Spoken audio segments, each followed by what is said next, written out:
Hey, horror fans! Once again, it is me, the Horror Miser G, trying to review my latest supernatural horror film. This one is actually produced Terrance Howard. It is Skeletons in the Closet. Ooh.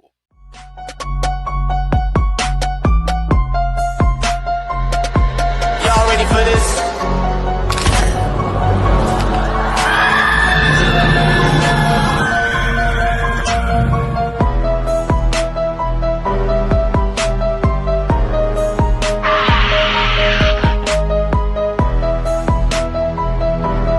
Hey, horror fans! Once again, it is me, the Horror Miser G.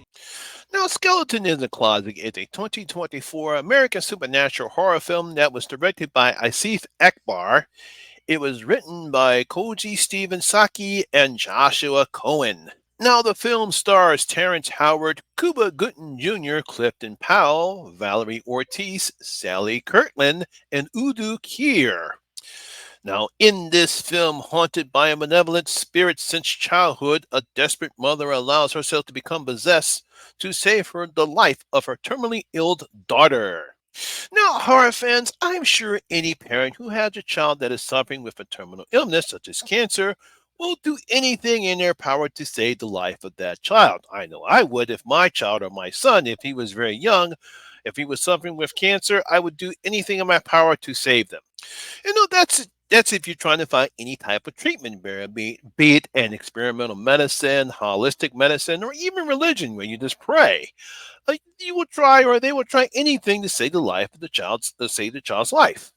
Now, horror fans, would you allow yourself to be possessed by a spirit to save your child's life?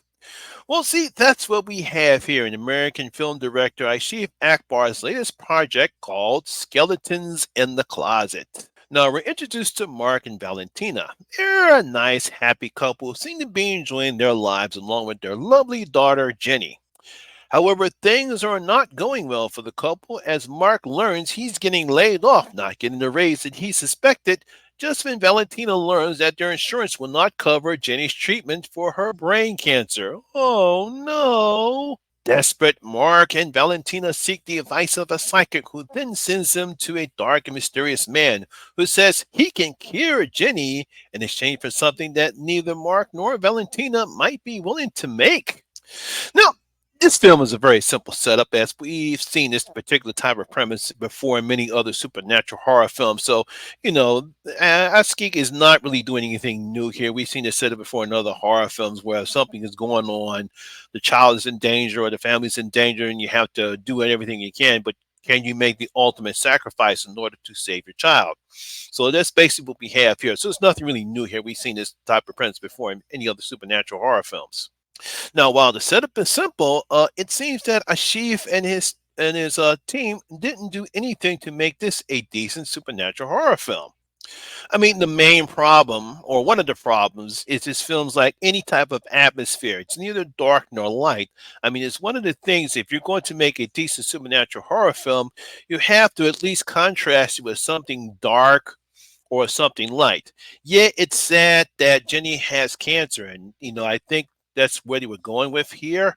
But still, if you're going to use a supernatural element, even with the child sickness, you still want to have something dark or light. Having light represent Jenny and something dark representing the decision that Mark and Valentina have to make. But we don't get that in this film.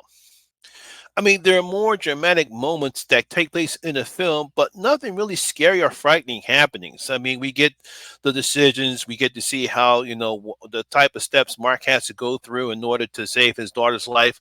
We get to see Valentina, she tries to do what she can in order to save her daughter's life, but that's more on the dramatic end. We're supposed to see something more supernatural or something scary happens, but unfortunately, we don't get that at all. Another problem is that Ashif doesn't add any type of suspension or tension in this film, something that is needed in order to make the audience care what's going to happen to Mark or Valentina, especially with Jenny. There's no stakes or any type of danger or any type of rationale or something that will cause the audience to start caring for what's happening to Mark and Valentina. Again, we feel sorry what's happening with Jenny, but unfortunately, Ashif and the rest of the filmmakers don't do anything to bring that to light in the film. Now, what's sad here is that you have some very good actors in this particular film. And, Terrence Howard, he does a good job in his performance. So does Cuba Gooding Jr. We have Valerie Ortiz. She's good in the film. Appearances by Sally Curtin and Clifton Powell. They're in this particular film. Some really good actors here. But unfortunately, the script doesn't allow them to do anything more than just spout the lines, because again, as Sheep and the rest of the filmmakers don't do anything to elevate this story. Like I said, while their performances are good, they're hampered by Al Bravo's and Joshua Cohen's lackluster script. I mean, the script is, I don't know what they were trying to do. I don't know what's going on here, but unfortunately, the script does not allow them to do anything in the film. I mean, you're expecting something scary in this particular film, but nothing scary happens here. There's a couple times where we hear voices whispering that only Valentina can see, and there's some apparition that appears, almost looks like La Lorena at times, but the effects are so bad, it's just terrible. It's like you're not even scared. But again, nothing scary, nothing real bloody, nothing really happens in a film that's supposed to be a supernatural horror film. I mean, there is an attempt of a little twist regarding Valentina's past that kind of plays in what's happening to her right now. Something that happened between her mother and herself is now happening to her and her daughter, but it really doesn't have anything to the story. I guess they all thought it was supposed to be some type of gotcha moment, but it's just like, ho hum, next. No, well, this is being broadcast on Shutter because this is owned by, because the actual producers of this film is called All Black, the All Black Network, which was, I think, it was called Urban Television before they changed it to All Black. And I really haven't seen anything made from All Black VOD services. But from what I'm seeing this particular film, I hope they're offering something better than what I'm seeing here, because I mean, bottom line, this film isn't really scary at all. It's not frightening, lacks any type of tension or suspense that you need in a film like this one. Yeah, Terrence Howard and all the other actresses, they do a fine job in their performances. They're pretty good.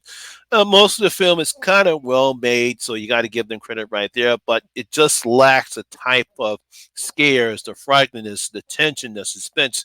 That's what you need in a supernatural horror film, and this film does not have it. So I'm going to give Skeletons in the Closet, I'll just give 2 out of my 5 bloody gold coins. It's not a bad looking film. It's very competently made, well produced. I don't know what the budget was, but it certainly did not spit in on those practical effects. Well, those were terrible.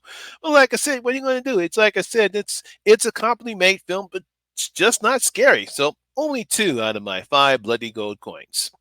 So there you have it, guys. That is my review and video of Skeletons in the Closet. I hope you did enjoy it. And if you did, please give it a thumbs up, like, and share. It really helps out with that YouTube algorithm. Also, have you seen Skeletons in the Closet? I believe, like I said, it's airing on Shutter right now. So if you have, leave your comments in the comment section below and tell you what you thought about the film. Also, if you're new here, please hit that subscribe button, ring that notification bell. That way you'll be notified anytime when I put a new video such as this one.